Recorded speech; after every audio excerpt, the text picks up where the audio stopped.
Eu estarei contigo, Jeremias. Não temas, porque a minha palavra, o meu poder estará contigo. Nesta noite, o poder da palavra do Senhor estará como um vaso aqui neste lugar, em nome de Jesus. Amém. Aleluia. Só conheço duas pessoas que Deus tocou nos lábios. Um foi Jeremias, o qual nós estamos pregando hoje neste lugar, que era sacerdote, mas depois que Deus tocou nos seus lábios, se transformou profeta. Se transformou o quê? Profeta. Era sacerdote, se transformou profeta. Um outro homem na Bíblia, que Deus tocou nos seus lábios, era também sacerdote.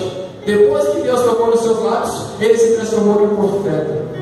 Este nome é Isaías, profeta Isaías, capítulo 6.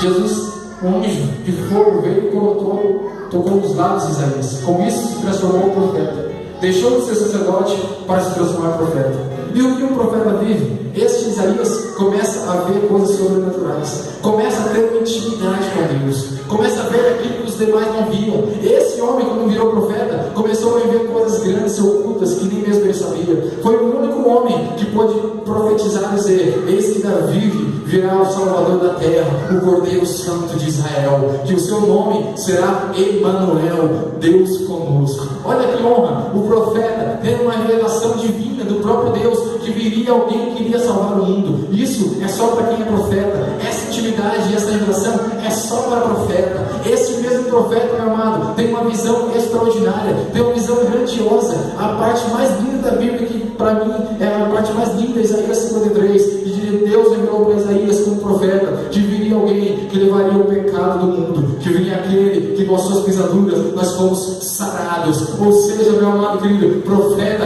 é para viver coisas grandes e sobrenaturais. Você que está aqui nessa noite, Deus te trouxe aqui, para levar uma unção de profeta, para te revelar coisas grandes e ocultas que você não sabe. Se prepara, profeta, que você vai ser revelado coisas grandiosas. Se prepara, profeta, para ter intimidade com Deus, profeta. Se prepara em nome de Jesus para viver sinais e maravilhas como profeta de Deus. Aleluia. Ei, profeta, ei, vaso, sairá daqui como profeta. Ei, em nome de Jesus, você como profeta, sendo um pregador da palavra, não vai precisar copiar a mensagem de YouTube, não. Deus vai te dar intimidade, vai te dar coisas grandes, revelar coisas pessoais para você, porque você deixou de ser um sacerdote para se transformar em um profeta. Quem vai ser profeta neste lugar? Quem vai ser profeta neste lugar? Quem vai ser profeta neste lugar? Em